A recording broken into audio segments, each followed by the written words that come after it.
Hello बच्चों, कैसे हो? उम्मीद करता हूँ आप लोग सारे बहुत अच्छे से होंगे। एंड हम लोगों ने मोशन चैप्टर कंप्लीट कर लिया था। आज हम लोग न्यू चैप्टर पढ़ने वाले हैं एंड बहुत इंटरेस्टिंग है और बहुत मजा भी आएगा। ठीक है, न्यू चैप्टर है बच्चा अपना सर्कुलर मोशन। एनसीईआरटी के हिसाब से अगर हम लोग देखें तो लास्ट में छोटा सा टॉपिक दिया मोशन चैप्टर में ही। ठीक है, मैं आपको एकदम सेपरेट अलग से पढ़ा दे रहा हूँ इसको। ठीक है, काफी इंटरेस्टिंग चीज आएगी और बहुत मजा भी आएगा। तो थोड़ा सा टफ लगेगा तो परेशान होने की जरूरत नहीं है। एनटीएससी निकालना है ना, ऐसे थोड़ी निकल जाएगा। कुछ तो पढ़ना पड़ेगा एक्स्ट्रा। चल, और स्टेज 1 ही नहीं निकालना, हमें स्टेज 2 भी निकालना है। तो इसलिए मैं आपको लेक्चर इसी हिसाब से पढ़ा रहा हूँ कि हम स्टेज 1 नहीं स्टेज 2 की भी प्रिपरेशन कर रहे हैं। ठीक है बच्चों, ओके। सो सर करिए कहानी स्टार्ट। चलो देखो, तो हम बात करते हैं बच्चा सर्कुलर मोशन की। इससे सर्कुलर मोशन होता क्या है, तो इसमें कोई बहुत बड़ी चीज नहीं। अगर मैं एकदम सिंपल भाषा में आपको समझाऊं कि सर्कुलर मोशन क्या होता है, तो सिंपली अगर आप समझो तो बच्चा अगर फिक्स पॉइंट से, किसी फिक्स पॉइंट से हम अगर कोई डिस्टेंस, किसी फिक्स पॉइंट से अगर हम लोग कोई डिस्टेंस या डिस्प्लेसमेंट कवर कर रहे हैं तो हमारा पाथ ऑटोमेटिकली कैसा बन जाएगा? सर्कुलर। तो ऐसे मोशन को हम लोग क्या बोलते हैं? Circular motion. That's all. कि किसी फिक्स पॉइंट से, जब किसी फिक्स पॉइंट से हम अगर, या मान लो फिक्स पॉइंट से किसी फिक्स डिस्टेंस पे अगर हम कोई पाथ या कोई लोकस कवर कर रहे हैं, या कोई बॉडी किसी फिक्स पॉइंट के अराउंड मूव कर रहा है, कोई ऑब्जेक्ट अगर फिक्स पॉइंट के अराउंड मूव कर रहा है तो उसके मोशन को हम लोग सर्कुलर मोशन कहते हैं। दैट्स ऑल, और कुछ नहीं है इसके पीछे। समझ गए? व्हेन, कैसे हम इसको लिख सकते हैं? When an object, when an, और तरीके, when an object moves around a, कहां बच्चा? Moves around a fixed path, fixed around a move around a fixed path, then it is in a circular motion. That's all. कि अगर कोई object किसी fixed path नहीं होगा बच्चा, fixed point, sorry, ठीक है, moves around, when an object moves around a fixed point then it is in a circular motion। कि कोई ऑब्जेक्ट अगर किसी फिक्स पॉइंट के अराउंड अगर मूव कर रहा होता है तब वो कैसा मोशन में होता है बच्चा? तो सर वो सर्कुलर मोशन में होता है। That's all. ठीक है, अच्छा सर, ये बात तो समझ में आ गई। अब हम बात कर रहे हैं यूनिफॉर्म सर्कुलर मोशन। किसकी बात कर रहे हैं बच्चा? यूनिफॉर्म सर्कुलर मोशन की। यूनिफॉर्म, थोड़ा समझते हैं इसको, ठीक है, बाकी चीजें तो आते रहेंगे। यूनिफॉर्म सर्कुलर मोशन क्या होता है सर? यूनिफॉर्म सर्कुलर मोशन, अच्छा समझते हैं। यूनिफॉर्म मोशन याद है बच्चा आपको? कौन सा मोशन? अगर मैं सिर्फ बात करूं यूनिफॉर्म मोशन की, तो याद करो बच्चा, जब आप यूनिफॉर्म मोशन पढ़ते थे तो उसमें क्या होता था? इक्वल डिस्टेंस, यही था ना, या इक्वल डिस्प्लेसमेंट। इक्वल, मैं अगर यूनिफॉर्म मोशन केवल बोल रहा हूं तो I can write it as equal distance in equal interval of time. यही था ना, equal distance in equal interval time. का मतलब क्या होता था बच्चा? कि जब कोई ऑब्जेक्ट, जैसे मैं कह रहा हूं कि अगर वो 2 मीटर पर सेकेंड से चल रहा है तो इसका मतलब कि हर 1 सेकेंड में वो कितना डिस्टेंस कवर कर रहा है? 2 मीटर। उसके 1 सेकेंड में फिर कितना कर रहा है? 2 मीटर। उसके अगले 1 सेकेंड में फिर से कितना कर रहा है? 2 मीटर। बात समझ में आई? यूनिफॉर्म मोशन क्या होता था कि मैंने कहा कि 0 से स्टार्ट हुआ, 1 सेकेंड, 2 सेकेंड, 3 सेकेंड, 4 सेकेंड, ये भी 5 पे पहुंचा, फिर 10 पे, 15 पे, 20 पे। तो हर 1 सेकेंड में बच्चा वो कितना चल रहा है? 5। अगले 1 सेकेंड में भी 5, अगले 1 सेकेंड में 5, अगले 1 सेकेंड में 5, तो हर बार 5। ऐसे मोशन को हम लोग यूनिफॉर्म मोशन बोलते थे।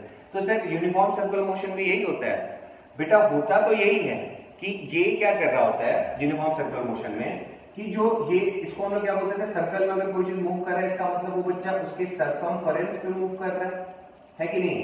कहां मूव करता है? सर्कमफरेंस पे, इस बाउंड्री पे ही तो मूव कर रहा होता है। तो इस बाउंड्री पे बात करें तो अगर हम देखें तो मान लो ये 1 सेकेंड में इस सर्कमफरेंस में इतना चला 2 मीटर, तो अगले 1 सेकेंड में भी कितना चलेगा? 2 मीटर। अगले 1 सेकेंड में भी कितना चलेगा? 2 मीटर। अगले 1 सेकेंड में भी कितना चलेगा? 2 मीटर।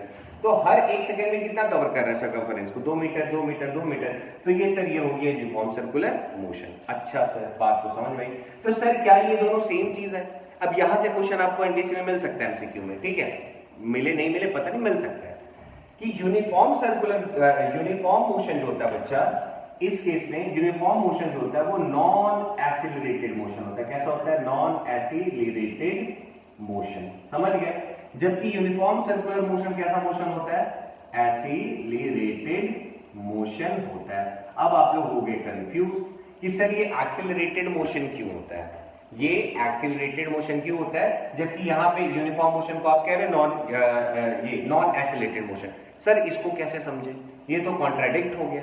तो समझते बच्चा, देखो नॉन एक्सिलेटेड मोशन का मतलब होता है बच्चा कि एक्सिलेशन कितना होता है? जीरो। क्या होता है एक्सिलेशन? जीरो। अच्छा, अब मैं आपको एक कंडीशन बता रहा हूं, मैं इसको जरा सा यहाँ पे इरेज कर रहा हूं, फिर मैं आपको यहाँ पे थोड़ा सा फील भी दूंगा। मैं आपको यहाँ पे थोड़ा सा फील भी दूंगा, बिना फील के नहीं चलेंगे, तब आराम से पढ़ते, थोड़ा सा कॉम्प्लेक्स लगेगा बट ध्यान से सुनना। बेटा एक्सेलरेशन जीरो होने की कंडीशन क्या होती है? पहले आप कंडीशन पढ़ो कि एक्सेलरेशन बच्चा जीरो होने की कंडीशन एक ही है कि वेलोसिटी जो होना चाहिए वो क्या होना चाहिए? कांस्टेंट। वेलोसिटी कैसा होना चाहिए बच्चा? कांस्टेंट। अब वेलोसिटी कांस्टेंट होने का कंडीशन क्या होता है? इसका कंडीशन क्या है समझो ध्यान से, तो समझ में आएगा आपको। वेलोसिटी कांस्टेंट होने का कंडीशन क्या होता है कि उसका जो डायरेक्शन होना चाहिए, उस मोशन का डायरेक्शन और साथ ही साथ मैग्नीट्यूड। क्या चीज बच्चा? मैग्नीट्यूड। ये दोनों चीजों क्या होनी पड़ेगी? फिक्स। ये दोनों चीजें क्या होनी पड़ेंगी? फिक्स। अगर किसी बॉडी का डायरेक्शन और साथ ही साथ जो मैग्नीट्यूड मतलब समझ रहे हो? वैल्यू 2 मीटर पर सेकेंड, 5 मीटर पर सेकेंड, मतलब उसका डायरेक्शन के साथ साथ कौन सी चीज बच्चा? मैग्नीट्यूड। जब दोनों फिक्स होगा तभी उसी केस में ही वो बॉडी का जो एक्सेलरेशन होगा, तो उस केस में वेलोसिटी कांस्टेंट होगा, और वेलोसिटी जब कांस्टेंट होगा तभी एक्सेलरेशन जीरो होगा। अगर वेलोसिटी कांस्टेंट नहीं है तो उस बॉडी के पास एक्सेलरेशन नहीं होता है। समझ गए? ये चीज हमेशा दिमाग में रखना। आगे चल के आप पढ़ोगे सीनियर क्लास में बच्चा कि जब कोई बॉडी सर्कुलर मोशन में होता है ना, ठीक है, तो उसके पास एक नहीं 3 एक्सेलरेशन होता है, सॉरी 2 ही होता है। एक होता है सेंट्रीपिटल एक्सेलरेशन और एक होता है बच्चा टेंजेंशियल एक्सेलरेशन। पढ़ोगे आप लोग आगे चल के, ठीक है। तो जब मैग्नीट्यूड फिक्स होता है ना, तो उस केस में टेंजेंशियल एक्सेलरेशन तो जीरो हो जाता है बट सेंट्रीपिटल एक्सेलरेशन जीरो नहीं होता है। और जो कोई बॉडी अगर पूरे सर्कुलर मोशन में जब घूम रहा होता है तो वहां पे हम नेट एक्सेलरेशन अगर निकालते हैं तो वो होता है सेंट्रीपिटल और टेंजेंशियल, दोनों का जो रिजल्ट होता है ना वही टोटल एक्सेलरेशन होता है या फिर नेट एक्सेलरेशन होता है किसी भी ऑब्जेक्ट का। मैं थोड़ा सा बताता हूँ, हायर क्लास का है बट मैं थोड़ा सा बताता हूँ आप लोगों को, है ना, थोड़ा सा बताता हूँ आपको फील के लिए बस, ठीक है। तो परेशान मत होना इन चीजों से, अभी जो मैंने बोल रहा हूँ उसको दिमाग में रखना, बस मैं थोड़ा सा समझाने को बोल रहा हूँ। क्लास 11 में बच्चे आप लोग सर्कुलर मोशन बहुत अच्छे से पढ़ोगे तो वहां पे आपको और डिटेल में पढ़ाया जाएगा, अभी नहीं। मैंने आपको थोड़ा सा मैं आइडिया देता हूँ, आप ऐसे समझो कि कोई भी बॉडी, जब बच्चा कोई भी बॉडी सर्कुलर पाथ में मूव कर रहा होता है ना, तो उसके पास 2 एक्सेलरेशन होते हैं। एक हो गया जो ऐसे इधर टेंजेंशियल लगता है, इसको बोलते हैं हम लोग टेंजेंशियल एक्सेलरेशन, और एक एक्सेलरेशन बच्चा इधर सेंटर की तरफ लगता है, इसको हम लोग बोलते हैं centripetal. This is called tangential और this is called centripetal acceleration. समझ गए? तो जब हम कैलकुलेट करने जाते हैं ना, मतलब जब आगे पढ़ के आप लोग जब न्यूमेरिकल वगैरह सॉल्व करोगे क्लास 11 में, 10th में नहीं है अभी ये, और 9th के सिलेबस में आपसे पूछेगा, ठीक है। तो एक्चुअल में क्या होता है कि एक्सेलरेशन जो है वो वेक्टर क्वांटिटी है, इन दोनों का जो रिजल्ट होगा वो कहीं इधर कहीं से जाएगा, ठीक है, वो हम लोग बाद में चर्चा करेंगे किधर से जाएगा, ठीक। तो जब भी कोई बॉडी सर्कुलर मोशन मूव करता है और आप उसकी मैग्नीट्यूड को अगर फिक्स कर दोगे, कैसा, किस चीज को, मैग्नीट्यूड को, ठीक, तो हो सकता है कि उस केस में जो टेंजेंशियल एक्सेलरेशन होगा वो तो जीरो हो जाएगा बट सेंट्रीपिटल एक्सेलरेशन जीरो नहीं होता है। तो जब हम लोग नेट एक्सेलरेशन के आगे बॉडी कितना एक्सेलरेशन कर रहा है, तो जो नेट एक्सेलरेशन होता है वो AT और AC दोनों पे डिपेंड करता है। मैंने वेक्टर, अगर आप लोगों ने क्लास मतलब मोशन का स्टार्टिंग में देखा हो तो मैंने वेक्टर आपको बताया होगा कि अगर एक पॉइंट पे 2 वेक्टर क्वांटिटी लग रही होती है तो दोनों का जो रिजल्ट होता है बच्चा वो सेंटर की तरफ से जाता है, ऐसा मैंने आप लोग को पढ़ाया है, ठीक है। तो अब ये वाला जीरो हो गया तो टोटली मेरे को सिर्फ क्या मिलेगा, सेंट्रीपिटल ही मिलेगा, समझ गए। तो कुल मिला के जब मैग्नीट्यूड फिक्स होगा, मैग्नीट्यूड अगर फिक्स हो जाएगा मतलब जिस वेलोसिटी से या जिस स्पीड से वो घूम रहा है, वो हो सकता है 2 मीटर पर सेकंड, यहाँ पे भी 2 मीटर पर सेकंड, यहाँ पे भी 2 मीटर पर सेकंड, तो उससे उसका टेंजेंशियल एक्सेलरेशन 0 हो जाता है, बट सेंट्रीपिटल एक्सेलरेशन 0 नहीं होता है। इसीलिए हम लोग बोलते हैं कि जब भी कोई बॉडी सर्कुलर पाथ में मूव कर रहा होता है तो उसका एक्सेलरेशन 0 नहीं हो सकता है। एक तो ये तरीका हो गया समझने का हायर क्लास के हिसाब से, और जूनियर क्लास के हिसाब से अगर मैं आपको समझाना चाहूँ, ये हायर क्लास के लिए हो गया बच्चा, है ना, तो इसके पीछे ज्यादा दिमाग नहीं लगाना, ठीक है। आगे चल के आपको पढ़ना ही ये चीजें, मैं ही पढ़ाऊंगा 11th में भी, टेंशन मत लो। अब 1 साल जुड़े हो तो 9th में पढ़ रहे हो तो 3 साल मेरे से पढ़ सकते हो, 10th में पढ़े तो अगले 2 साल की भी लेक्चर्स में डालूंगा, ठीक है। एंड हम लोगों ने प्लान किया है कि मैं सोच रहा हूँ कि अगर आप लोग का अगर बहुत अच्छा रिस्पॉन्स रहता है तो मैं एक डेट डिसाइड कर दूंगा जिस दिन मैं लाइव आऊंगा, मतलब फेसबुक यूट्यूब पे नहीं आऊंगा, आप लोग पर्सनल मुझे डीएम कर दो और फिर जूम के थ्रू मैं पर्सनली आके आपका एक साथ सबका डाउट्स क्लियर करूंगा, ठीक है। बट उसके लिए आपको रिस्पॉन्स देना पड़ेगा, ओके।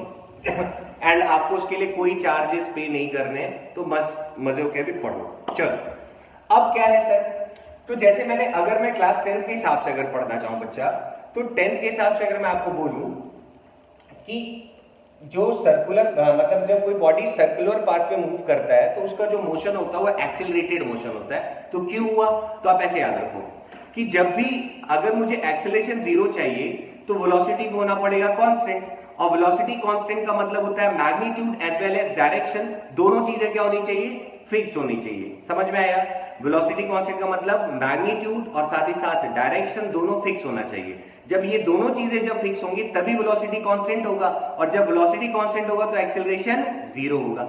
लेकिन जब कोई बॉडी सर्कुलर मोशन में घूम रहा होता है तो बेटा उसका डायरेक्शन जो होता है ना वो लगातार चेंज कर रहा होता है, वो लगातार चेंज हो रहा होता है उसका डायरेक्शन, ठीक है। डायरेक्शन ऑफ मोशन लगातार चेंज कर रहा होता है, इस वजह से डायरेक्शन लगातार चेंज होने की वजह से वेलोसिटी कांस्टेंट नहीं हो पाती है, और वेलोसिटी अगर कांस्टेंट नहीं है तो वो मोशन कैसा होगा, एक्सेलरेटेड मोशन होगा। आप ऐसे भी समझ सकते हो। अब आप बोलोगे सर डायरेक्शन कैसे, मेरे को समझ में नहीं आया, हम तो ऐसे गोल गोल गोल गोल घूमते रह जाते हैं। अब आप एक लॉजिकली सोचो कि मान लो एक पोल है, ठीक है, पोल को मैंने ऐसे पकड़ा हुआ है, ऐसे ये, ठीक, और मैं तुम्हारी तरफ दौड़ने इसको पकड़ के, मान लो बोर्ड पे मेरा किसी ने हाथ चिपका दिया, ऐसे फेविक्विक से मैंने चिपका लिया, ठीक। अब मैं भागना चाहूंगा इधर, बट मैं मुड़ जाऊंगा नहीं ऐसे, देखो जरा, मैं तो जाना किधर चाहता था, इधर, बट मैं मुड़ गया ऐसे। फिर मैं जब मैं यहां पर हूं तो मैं जाना चाहता हूं उधर, बट मैं मुड़ गया ऐसे, मैं जाना चाहता हूं उधर, बट मैं मुड़ गया ऐसे। समझ रहे हो। अब ऐसे देखो, एक और, अपन लोग बचपन में खेलते थे, किसी से मान लो लड़ाई झगड़ा अगर हो गया है, उसका हाथ पकड़ के ऐसे गोल गोल घुमाते होते थे, याद आ रहा है। तो जब ऐसे गोल गोल आप लोग घुमा रहे होते हो तो पाथ तो उसका सर्कुलर होता है, बट उसका डायरेक्शन ऑफ मोशन बेटा टेंजेंशियल होता है। कैसे सर, जब उसको हम लोग छोड़ देते हैं, गोल गोल घूम रहे थे ऐसे करके, और एक दूसरे का अगर हाथ अगर छोड़ देते हो तो क्या तुम लोग गोल गोल घूमते रह जाते हो, या फिर हाथ छोड़ने के बाद ऐसे फिका जाते हो उस तरफ, तो सर फिका जाते हैं, उधर की तरफ चल जाते हैं। और एग्जांपल सुनो, जैसे अपन लोग धागा बांध के, धागा में एक पत्थर ले लिए और ऐसे गोल गोल घुमा रहे हैं, तो पत्थर जो पत्थर है वो तो गोल गोल घूम रहा है ना, जो पत्थर है वो तो गोल गोल घूम रहा होता है। लेकिन जब बेटा धागा अगर कभी टूट जाता है तो क्या पत्थर तब भी गोल गोल घूम रहा होता है, तो आंसर है नहीं सर, उस केस में तो वो गोल गोल नहीं घूमता है। वो क्या होता है, जैसे गोल घूम रहा है, जैसे ही टूटता है ऐसे करके निकल जाता है। मतलब सर मैंने कहा मान लो ये स्ट्रिंग है, धागा है, और धागा से बांध के अपन कुछ इसको लटका, मतलब कुछ इसको ऐसे गोल गोल घुमा रहे थे, लाइक ऐसा ऐसे गोल गोल घूम रहा था। लेकिन जैसे ही बच्चा टूटता है, मान लो अगर यहाँ अगर टूटा तो ये ऐसे आगे निकल जाएगा। अगर मान लो यहाँ पर है, अगर इधर ये टूटा तो ये इधर निकल जाएगा। आप ऐसे करके घुमा रहे हो, इस तरह से घुमा रहे हो। अगर यहाँ पर है, अगर धागा यहाँ पे टूट गया तो ये ऐसे निकल जाता है। ये अगर यहाँ पे ऐसा है तो ये ऐसे निकल जाता है। तो सर यहाँ से क्या समझ में आया, क्या समझ में आया कि बेटा हर एक पॉइंट पे अगर मैं आपसे पूछूं कि बात बताओ कि भाई साहब जब कोई ऑब्जेक्ट अगर सर्कुलर पाथ पे जब घूम रहा होता है तो उसका डायरेक्शन ऑफ मोशन किधर होता है, तो डायरेक्शन ऑफ मोशन बेटा उसका कैसा होता है, टेंजेंशियल होता है। इस पाथ के टेंजेंट, टेंजेंट का मतलब क्या होता है बच्चा समझो, टेंजेंट का मतलब ये जो कर्व बन रहा है ना, इस पे हमने एक लाइन ड्रॉ की जो इस पॉइंट को ऐसे टच करके निकलेगा, इसी को हम लोग बोलते हैं टेंजेंट। ठीक है, समझ में आया। तो होता क्या है, होता क्या देखो जरा, ये जाना किधर चाहता था, इधर, बट इस धागे ने इसको मोड़ दिया ऐसे, ये जाना चाहता था इधर बट इसको मोड़ दिया ऐसे, ये जाना चाहता था इधर पर इसको धागे ने ऐसे मोड़ दिया। तो ये बार बार क्या हो रहा है, लगातार लगातार इसकी जो डायरेक्शन है वो चेंज हो रही है। या एक और एग्जांपल में अगर आपको बोलूं, जैसे समझो ये एक सर्कल है, ठीक, ये एक सर्कल है। अच्छा, अब अगर मैं सर्कल ना बना के कुछ ऐसा बनाता, ये ऐसा कुछ ऐसा कुछ ऐसा, बराबर बराबर साइड का कुछ ऐसा कुछ ऐसा, तो ध्यान से देखो बच्चा, अब मैं कहता कि मान लो इसका सरकमफेरेंस है, मान लो लेट अस टेक 20 मीटर है, और ये मैंने 1 2 3 सॉरी 3 इधर हेक्सागोन बना दिया। क्या बना दिया, हेक्सागोन। तो इस हेक्सागोन में बच्चा देखो कि ये हेक्सागोन का जो लेंथ है ये भी मान लो 20 मीटर का ही है।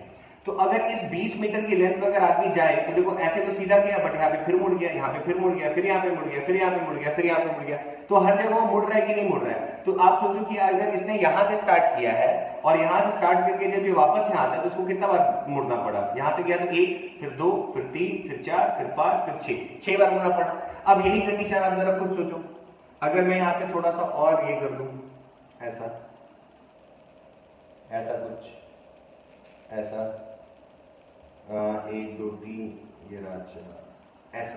अब जरा देखो 1 2 3 4 5 6 7 8, अगर ये यहां से स्टार्ट करता है, मैंने फिर से कहा ये मान लो 20 का है, ये वाला जो है ये भी मान लो 20 का है, तो ये जब अब आप देखो जरा, अगर इसको यहां से स्टार्ट करके फिर यहीं आना हो तो एक बार मुड़ा, फिर 2 बार, फिर 3 बार, फिर 4 बार, फिर 5 बार, फिर 6 बार, फिर 7 बार, फिर 8 बार।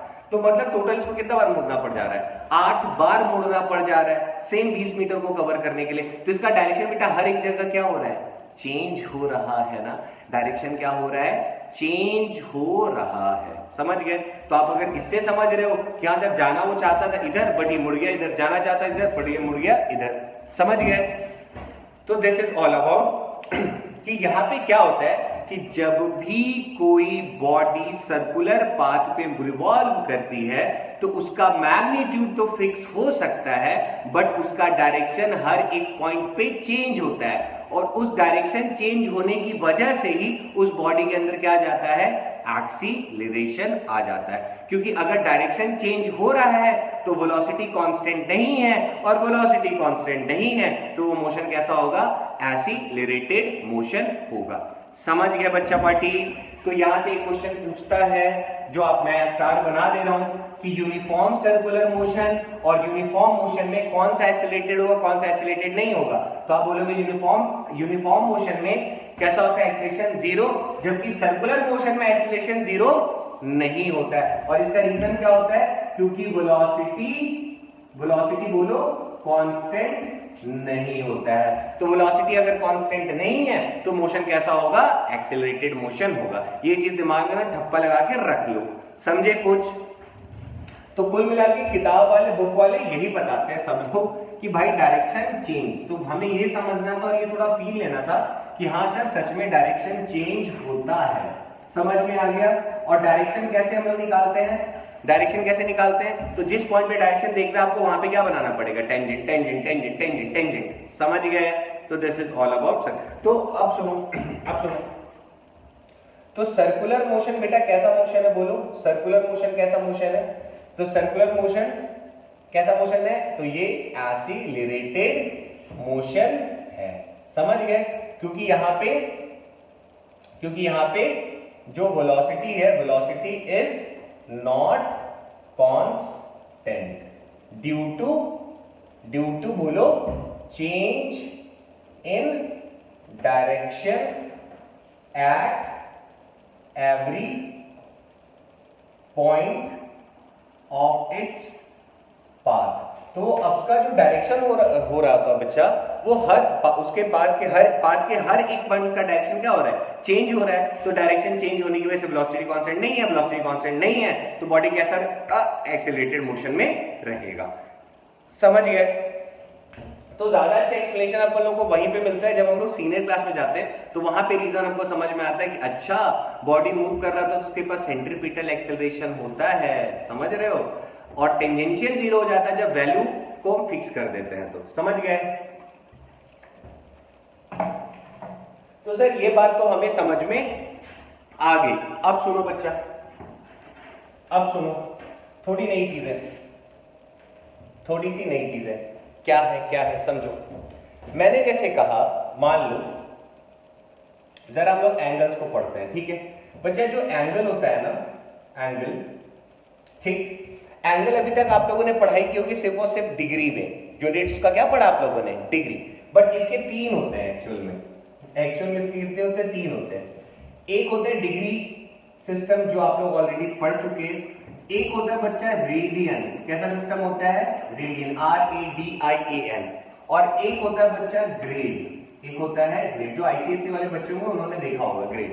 क्या रिलेशन होता है सर इनके बीच में, इनके बीच में रिलेशन होता है बच्चा कि 180 degree is equal to pi radian is equal to 200 grade, ठीक है।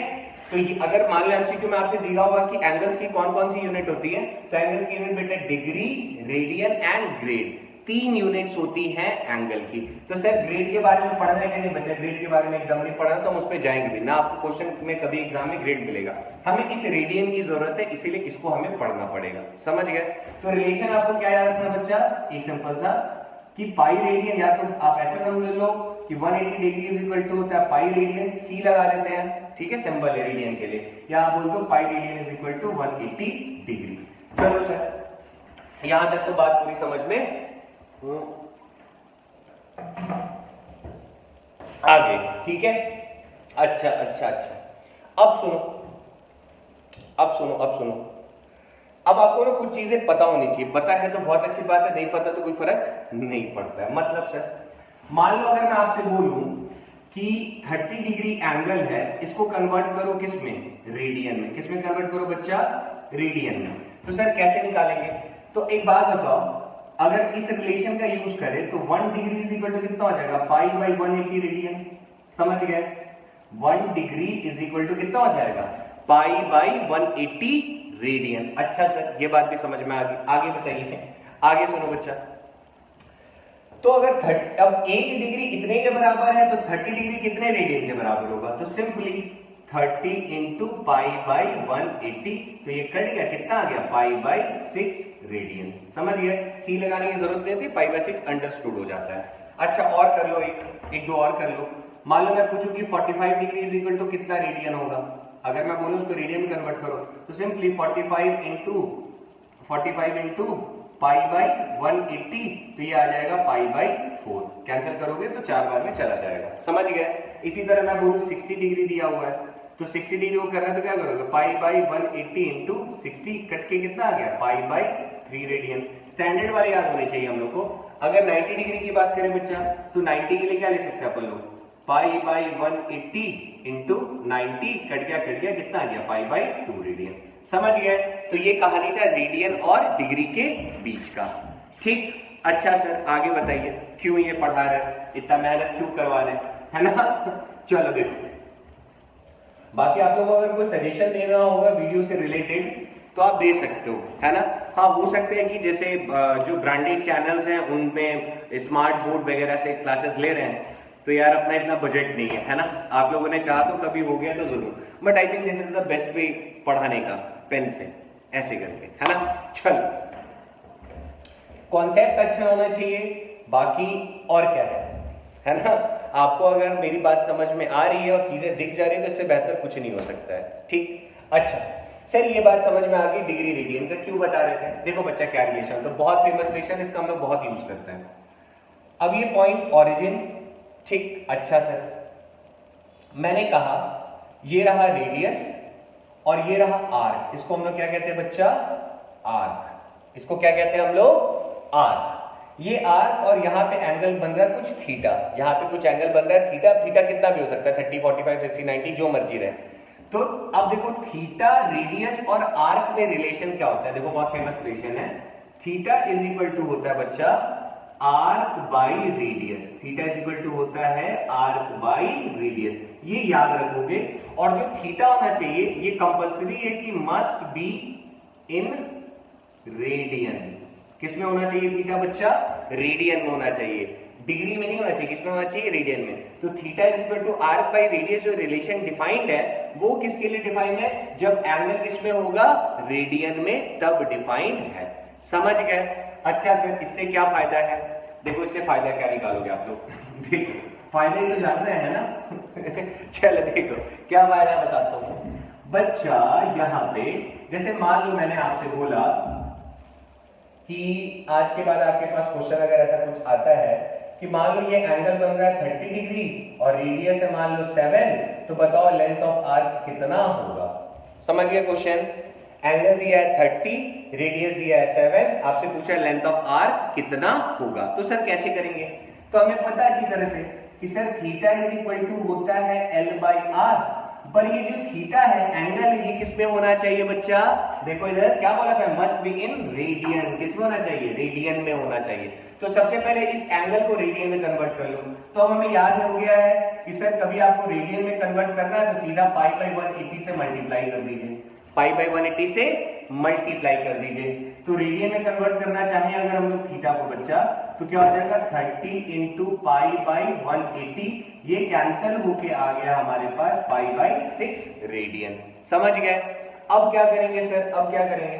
अब देखो अब रिलेशन यूज करो, तो थीटा की जगह पे क्या लिख दिया? पाई बाई 6 और एल निकालना है, आर कितना है? 7। अब यार यहां से निकल जाएगा, पाई की वैल्यू कितनी होती है? 22/7 into 1/6 is equal to L/7। अब ये बेटा 7 मल्टीप्लाई में है, यहाँ डिवाइड में सॉरी, इधर आएगा तो मल्टीप्लाई में हो जाएगा, तो ये 7 इस 7 को क्या कर देगा? कैंसिल। तो 22/6 मतलब कितना हो जाएगा? ये 2 से कर दो तो 3/11। तो L कितना आ गया अपने पास? 3 नीचे 11/3। समझ गए?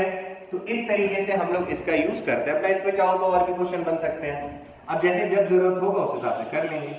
मान लो आपसे ये बोला कि 22 सेंटीमीटर का है और बताइए इसका रेडियस कितना होगा अगर एंगल है 60 डिग्री। तो सबसे पहला स्टेप क्या करना है, इसको कन्वर्ट कर लो बच्चा किस में? रेडियन में। तो रेडियन में करने के लिए 60 इंटू पाई बाई 180 करोगे तो कितना आ जाएगा? Pi by 3 radian. अब रिलेशन क्या होता है? Theta is equal to L by R, length of arc by radius. तो L कितना है बच्चा? L है 22, ये रहा R, और थीटा कितना है? पाई बाई 3। पाई मतलब 22/7 इंटू 1/3। समझ गए? देखो 22 ने 22 को उड़ा दिया तो 7 3 is 21, तो R की वैल्यू आ गई 21। समझ गए? तो ये एक फेमस रिलेशन था, theta is equal to L by R, where theta must be in radian and L is what? तो बच्चा L है हमारा length of an arc, R हो गया रेडियस।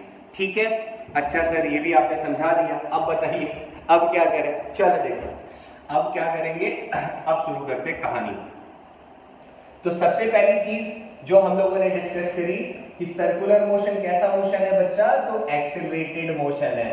यूनिफॉर्म सर्कुलर मोशन अगर कहीं पे लिखा हुआ है तो आप समझ जाओगे कैसा मोशन है? एक्सेलरेटेड मोशन है। क्यों? 10th स्टैंडर्ड के बच्चे को ये पता होना चाहिए कि कोई भी अगर ऑब्जेक्ट सर्कल में घूम रहा है तो उसका डायरेक्शन चेंज हो रहा है। डायरेक्शन हर एक पॉइंट पे उसका डायरेक्शन कैसे पता चलेगा? तो सर उस पॉइंट पे हम लोग टेंजेंट ड्रॉ कर देते हैं। उस पॉइंट पे क्या ड्रॉ कर देते हैं? टेंजेंट।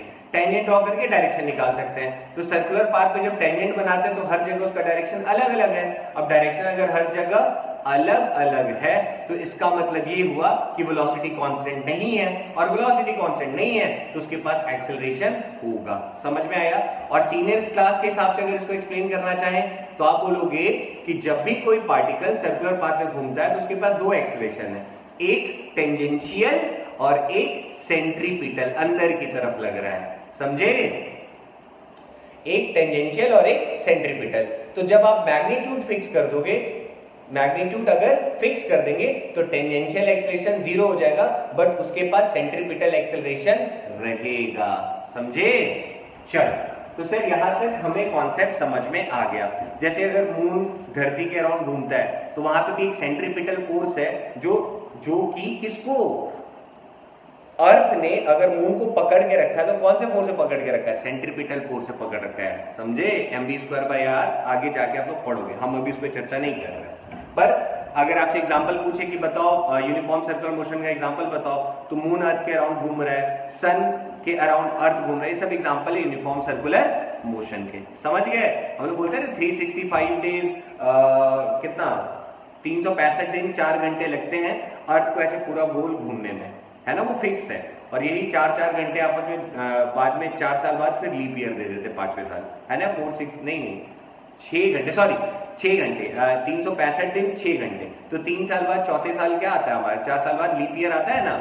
तो उसका रीजन क्या होता है, 6 4 24, 24 दिन हो गए उधर से, और अगला वाले में फिर कितना हो जाएगा, 30 घंटे हो गए। तो 30 घंटे के लिए फिर हम लोग क्या ले लेते हैं, फरवरी में 29 दिन ले लेते हैं।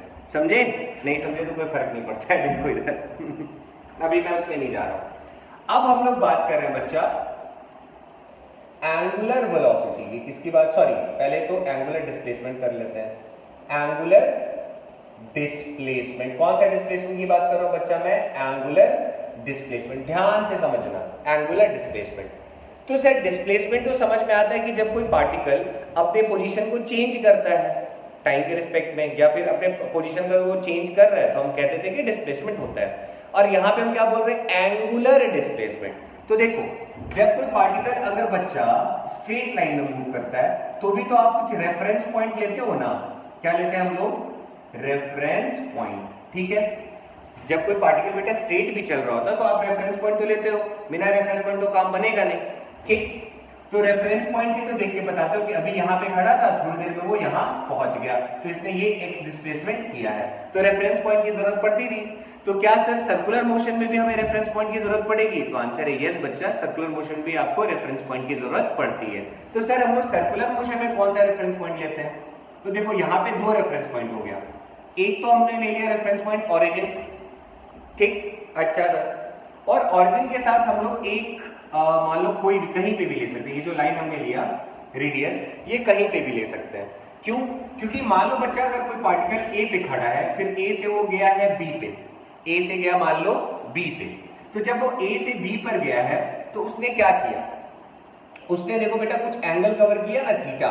तो ये एंगल बताने के लिए मुझे एक रेफरेंस पॉइंट चाहिए, और एक रेफरेंस, ये एक तो रेफरेंस के लिए हमने क्या ले लिया, रेफरेंस के लिए हमने एक तो चूज कर लिया ओरिजिन को, या फिर आप बोल दो सेंटर को, और दूसरा एक हमने एक लाइन ड्रॉ कर ली, एक लाइन ड्रॉ कर ली, ताकि इस लाइन से मैं बता सकूं कि हाँ ये इसने ए से वो कहां पे गया है, बी पे गया, किससे देख के बताया, इस लाइन को देख के ही तो बताया ना, समझ में आया। तो ये जो इसने अभी डिस्प्लेसमेंट किया ना बच्चा, देखो एंगल जो है, ये जो एंगल है, पहला एंगल कितना था 0, 0 से मान लो किसी एंगल तक गया, मान लो 30 गया, 40 गया, 50 गया, तो मैं पूछूंगा कितना एंगुलर डिस्प्लेसमेंट किया है, तो कितना एंगल डिस्प्लेस हुआ यहाँ पे, थीटा ना, यही थीटा, ये थीटा दिख रहा है ना आपको, ये थीटा, इसी थीटा को हम लोग बोलते हैं एंगुलर डिस्प्लेसमेंट। समझ में आया, इस थीटा को ही हम लोग क्या बोलते हैं बच्चा, एंगुलर डिस्प्लेसमेंट, ठीक है। इस थीटा को, ये देखो एंगल चेंज हो रहा है ना, पहले 0 था, फिर ऐसे चेंज होते जा रहा, चेंज होते रहती है, इसका जो एंगल वो धीरे धीरे इंक्रीज हो रहा, समझ गए, इसको हम लोग बोलते हैं, थीटा को ही बोलते हैं हम लोग एंगुलर डिस्प्लेसमेंट। अच्छा सर एंगुलर डिस्प्लेसमेंट बोल रहे हो आप, तो क्या एंगुलर डिस्प्लेसमेंट स्केलर क्वांटिटी की वेक्टर क्वांटिटी है, अब टेंशन हो गया कि सर आप तो डिस्प्लेसमेंट बोल रहे हो, तो डिस्प्लेसमेंट तो वेक्टर क्वांटिटी होती है, तो क्या एंगुलर डिस्प्लेसमेंट भी वेक्टर क्वांटिटी होगी। अब जरा समझो, यहां पे ध्यान रखो बेटा, जो एंगल होता है ना ये डायमेंशन लेस होता है, पहले तो ये समझ लो डायमेंशन लेस क्वांटिटी है।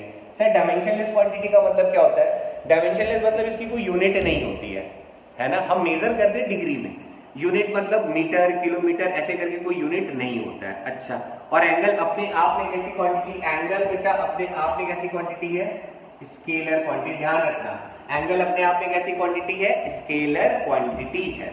मैंने आप लोगों को स्केलर वेक्टर बहुत अच्छे से पढ़ाया है ना, अगर आपने फर्स्ट लेक्चर मेरा देखा है तो वहां पे मैंने आप लोगों को स्केलर वेक्टर बहुत अच्छे से पढ़ाया था कि वेक्टर क्वांटिटी के पास magnitude, direction as well as वो वेक्टर का लॉ भी फॉलो करता है, याद आया कुछ, अच्छा अच्छा अच्छा है चलो सर, तो आप बता रहे हैं कि एंगल डिस्प्लेस हो रहा है, मैंने कहा एंगुलर डिस्प्लेसमेंट है, और मान लो वो बी से उसने थोड़ा सा डिस्प्लेसमेंट किया, ये सी पे पहुंचा, तो देखो अगर हम यहां से देख रहे हैं, इस रेफरेंस लाइन से देख रहे हैं, तो हम बोलेंगे एंगुलर डिस्प्लेसमेंट थीटा है। अब लेकिन मान लो बी से एकदम बगल में थोड़ा सा ही दूर कहीं गया है, तो जो छोटा सा उसने डिस्प्लेसमेंट किया ना, इसको हम रिप्रेजेंट करते हैं हम लोग डी थीटा से, समझ में आया, इसको हम लोग किसे रिप्रेजेंट करते हैं, डी थीटा से, छोटा छोटा डिस्प्लेसमेंट के लिए छोटा एंगुलर डिस्प्लेसमेंट, ये क्या आपका बच्चा आपका छोटा एंगुलर डिस्प्लेसमेंट, ठीक है सर, ये बात भी समझ में हमें आ गई। अब जरा आप इसको क्लियर करिए कि एंगुलर डिस्प्लेसमेंट स्केलर है या वेक्टर क्वांटिटी है। एक्चुअली बच्चा जो एंगुलर डिस्प्लेसमेंट में है ये वेक्टर क्वांटिटी होता है। कैसा क्वांटिटी होता है? Vector quantity. अब आप लोग मालूम नहीं कि सर अगर वेक्टर क्वांटिटी है तो इसका डायरेक्शन क्या होगा, इसका डायरेक्शन क्या होगा, समझ लो।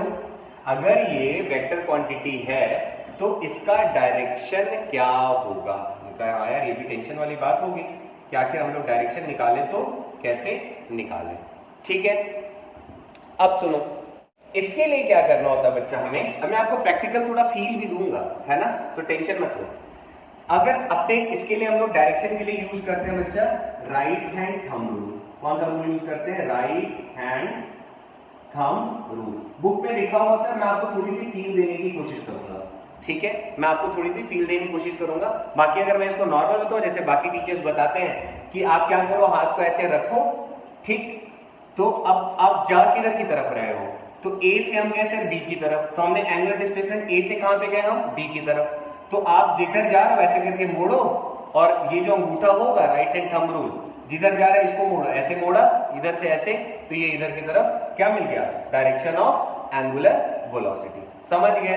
तो इस केस में अगर ये ए से, इधर मैं लिख दूं, देखो अगर ए से पार्टिकल कहां पे पहुंचा है? बी पे, तो यहाँ पे कैसा है डायरेक्शन? एंगुलर वेलोसिटी डायरेक्शन कैसा है बच्चा? आउटवर्ड। कैसा है? आउटवर्ड। पर सर फील नहीं आया, ऐसा कैसे आप बोल रहे हो? मैंने कहा हाँ यार बात तो तुम्हारी सही है कि फील नहीं आया, तो थोड़ा फील लेने की कोशिश करते हैं। तो उसके लिए मुझे कुछ जुगाड़ चाहिए होगा, तो मैं आप लोगों को थोड़ा सा जुगाड़ भी बताता हूँ। एक सेकंड को, यार ये सब तो भरा हुआ है, मुझे चाहिए खाली, तो खाली ये रहा। एक सेकंड पानी पी लेता हूँ ना, तब तो समझाऊंगा।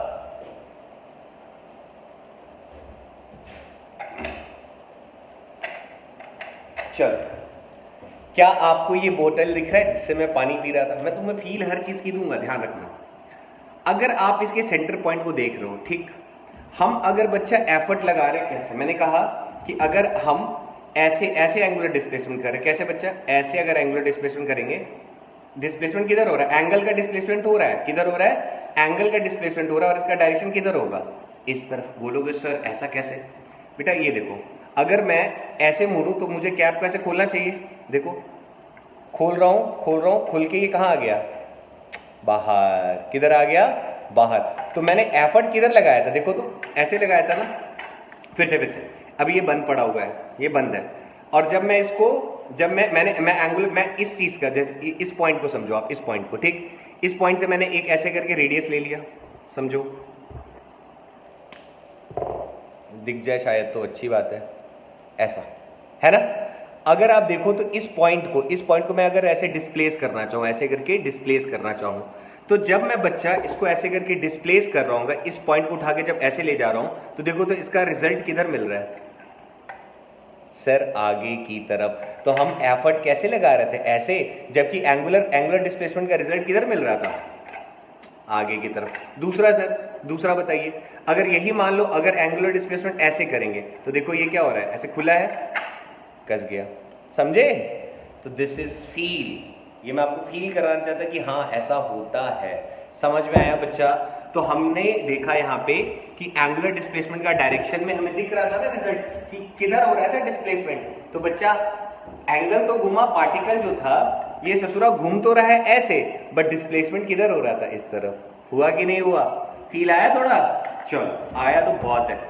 तो हमने पहले देख लिया कि एंगुलर डिस्प्लेसमेंट कैसा क्वांटिटी है बच्चा? तो ये कैसा क्वांटिटी है? वेक्टर क्वांटिटी है।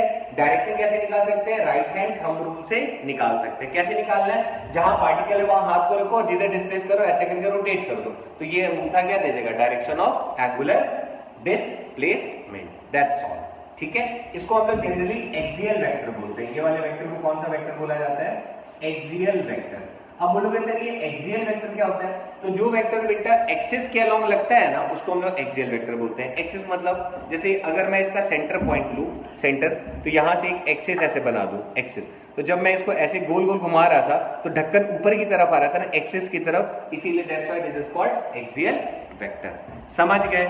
तो सर ये बात तो हमें समझ में आ गई। अब समझो, अब समझो कि सर एंगुलर डिस्प्लेसमेंट, अब मैं इसको मिटा रहा हूं, ठीक है बेटा, जैसे मैंने बताया है ना, आप लोग सर्च मान लो कहीं भी नहीं मिलेगा ठीक है चल, तो मैं बस हर चीज चाहता हूं कि आपको थोड़ा सा फील है यार, एम ही नहीं पढ़े जाना है, समझ ना, एम ही बस पढ़े जा रहे हैं भाई, क्यों पढ़ पता ही नहीं है, पता होना चाहिए। चल अब क्या है, हाँ कुछ ऐसे चीजें आएंगी जो हो सकता है इस लेवल पे नहीं समझ, अभी छोटे हो यार, अभी समझ में आ जाए जरूरी नहीं है, समझ रहे हो, जैसे मैंने सेंट्रीपिटल टेंजेंशियल सिस्टम बोला 11th में है, तो अभी सर फोड़ के जरूरत नहीं, बट जितना मैक्सिमम चीज जिसका आप फील ले सकते हो मैं आपको जरूर बताऊंगा, ठीक है। चल तो सर ये बात समझ में आई एंगुलर डिस्प्लेसमेंट। अगर मैं आपसे रिलेशन पूछूं कि रिलेशन बताओ, रिलेशन बिटवीन एंगुलर डिस्प्लेसमेंट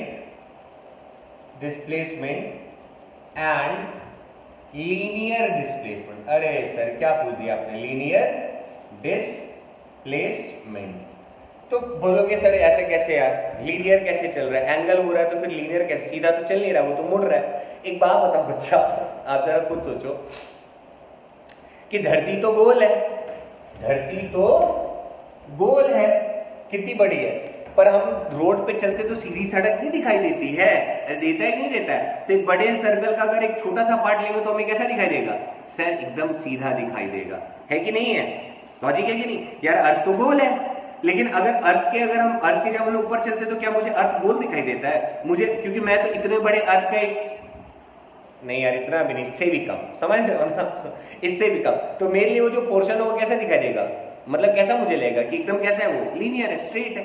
तो उसी तरह मैंने यहाँ पे क्या बोला, जरा समझो इसको बच्चा अच्छे से, ये है एक सर्कल, समझे, सर्कल नहीं लग रहा, अभी आप देखो मैं बहुत बड़ा आर्टिस्ट तो नहीं हूं, चल ठीक है, ये है सर्कल, और सर्कल का ये रहा सेंटर।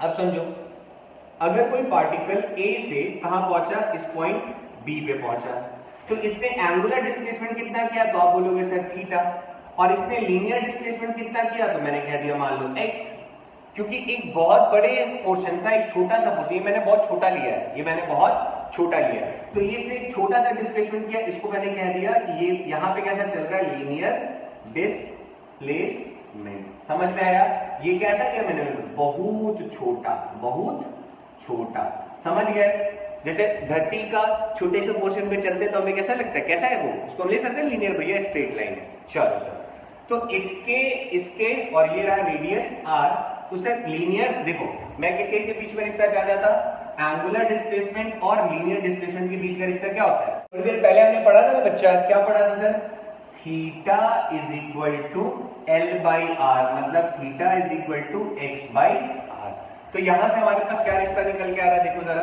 तो मैं इसको ऐसे लिख सकता हूं, x is equal to theta into R, समझे कुछ, x is equal to theta into R, and theta must be in radian, बेटा थीटा किसमें होना चाहिए, रेडियन में ही होना चाहिए।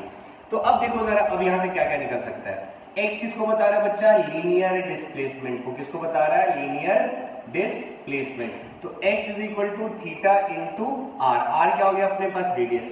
अब एक बात बताओ, अगर इस इक्वेशन में एक तो हमारे पास ये आ गया, अब मान लो इसी इक्वेशन में, अब देखो मैं आपको यहां से कहां से बताऊं, चलो अब मैं इसको मिटा सकता हूं ना, देखो देखो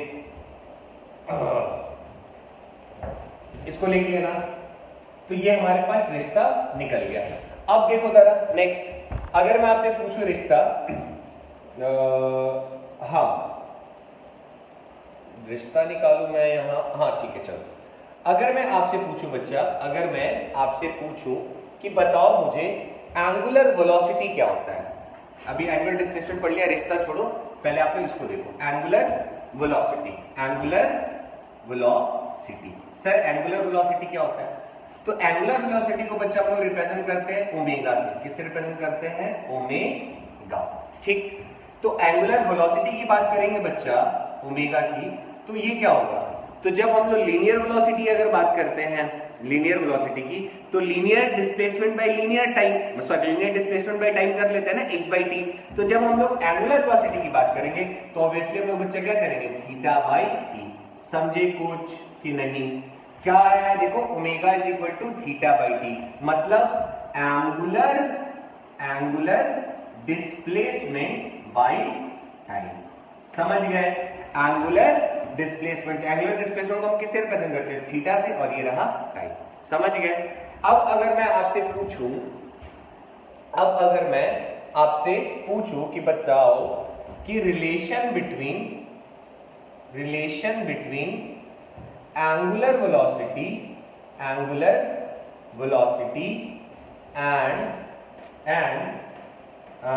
लीनियर वेलोसिटी, सर इसके बीच में क्या रिश्ता होगा? तो देखो एंगुलर वेलोसिटी में बेटा हमारे पास क्या है? Omega is equal to theta by T. आया कि नहीं आया? अच्छा, दो तरीके, आपको जैसा अच्छा लगे आप वैसे निकाल सकते हो। कैसे निकाले सर? तो जरा देखो, थीटा का वैल्यू बच्चा देखो x is equal to theta into R होता है, ठीक? तो थीटा इज इक्वल टू कितना हो जाएगा बताओ? तो sir theta is equal to होता है x बाई आर, होता है। देखो थीटा इज इक्वल टू क्या हो जाएगा बच्चा? Theta is equal to x by R. अब जरा इधर आके रख दो, तो ओमेगा इज इक्वल टू अगर मैं लिखूं बच्चा, तो थीटा की जगह मैं क्या लिख सकता हूं? x बाई आर, थीटा की जगह x by R divided by T. इसके नीचे बच्चा कुछ नहीं है तो 1 तो होगा ही। तो अब जब इसको ऊपर लेके जाओगे तो ये पलट जाता है, मतलब x बाई आर, और ये देखो न्यूमरेटर है, तो जब ये ऊपर जाएगा तो क्या बन जाएगा? Denominator t by 1। और x बाई टी क्या होता है अगर आपको याद हो तो बच्चा, x बाई टी क्या होता है बताओ? तो सर डिस्प्लेसमेंट बाय टाइम क्या होता है? ये लीनियर डिस्प्लेसमेंट, और डिवाइड कर दोगे टाइम से तो क्या आ जाएगा? Linear velocity. क्या आ जाएगा बच्चा? Linear velocity. तो ओमेगा इज इक्वल टू हमारे पास क्या है? देखो x बाई टी तो v बन गया ना, अरे x बाई टी तो v बन गया ना, यानी v बाई r, यानी हमारे पास रिश्ता क्या आ गया? v is equal to r into omega. तो this is the relation between क्या? v क्या है बच्चा? लीनियर वेलोसिटी, और ओमेगा इज एंगुलर वेलोसिटी। समझ गए? कोई दिक्कत? अच्छा सर आपने एंगुलर वेलोसिटी तो पढ़ा दिया, अच्छा अब वहां पे हम लोग क्या क्या पढ़ते थे? लीनियर डिस्प्लेसमेंट, लीनियर वेलोसिटी, फिर एक्सीलरेशन भी तो पढ़ते थे। तो वैसे यहाँ पे भी एंगुलर डिस्प्लेसमेंट हो गया, एंगुलर वेलोसिटी हो गया, तो एंगुलर एक्सीलरेशन भी तो होता होगा। अच्छा वन मोर थिंग, एक और चीज कि सर एंगुलर वेलोसिटी का डायरेक्शन क्या होगा? तो बेटा सेम डायरेक्शन होगा जो किसका होगा? एंगुलर डिस्प्लेसमेंट का जो डायरेक्शन था वही डायरेक्शन किसका होगा? एंगुलर वेलोसिटी का। तो इसका भी डायरेक्शन निकालना होगा तो अपन लोग वही यूज करेंगे जो मैंने आपको थोड़ी देर पहले बताया था, राइट हैंड थंब रूल। समझ गए? राइट हैंड थंब रूल ऐसे करके लेके गए तो चुक बार ये एंगुलर वेलोसिटी का भी डायरेक्शन ऐसे ही निकालेंगे। ऐसे जा रहा है, अंदर चला गया। समझ गए? अब सुनो, सर एंगुलर वेलोसिटी भी हमें समझ में आ गई। अब बात करते हैं हम लोग देख, अब बच्चा हम लोग बात करते हैं एंगुलर एक्सीलरेशन की। ठीक है, देखो हमारे पास रिश्ता ऑलरेडी है, x is equal to theta into R, v is equal to R into या ओमेगा इंटू आर, अभी निकाला था ना, v is equal to omega into R. अच्छा, तो जब अब एंगुलर एक्सीलरेशन बच्चा निकालना है तो एंगुलर एक्सीलरेशन को हम लोग रिप्रेजेंट करते हैं अल्फा से। किससे रिप्रेजेंट करते हैं?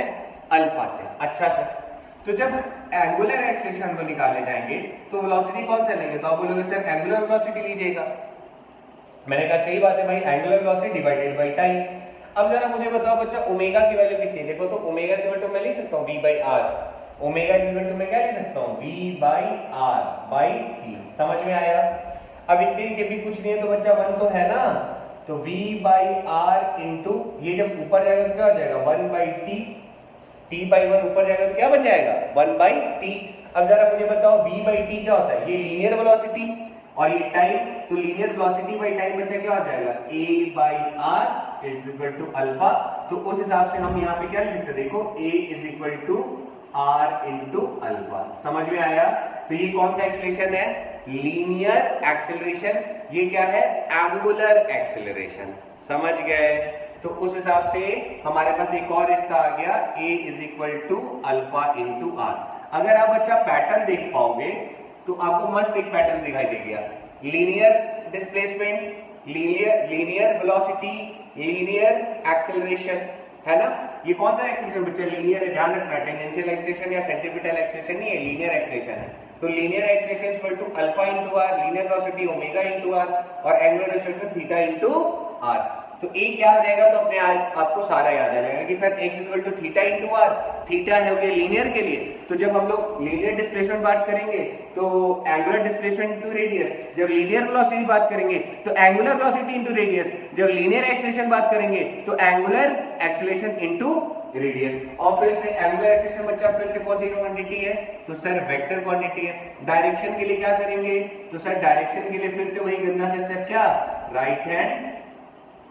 राइट हैंड थंब रूल, समझ गए। तो this is all about a बच्चा सर्कुलर मोशन। तो होपफुली आप लोग को सर्कुलर मोशन बहुत अच्छे से समझा दिया है मैंने, ठीक। तो ये रहा कि आप बताइएगा कि सर्कुलर मोशन आपको कैसा लगा, मैंने कैसा पढ़ाया है, कुछ सजेशन होगा तो प्लीज बताइएगा। अब बोलिए सर क्वेश्चन नहीं करवाएगा, तो क्वेश्चन के लिए बच्चा एक और लेक्चर में डाल दूंगा, समझ गया है। बाकी बच्चों मन लगा के खूब बढ़िया से पढ़ो, सारी की सारी थ्योरीज देखो, नोट्स बनाओ, इंस्टा पे डीएम करो, कनेक्ट हो और मेरी जितनी हेल्प चाहो उतनी ले सकते हो, ठीक है। तो बस याद रखो राहुल सर है, जय हिंद।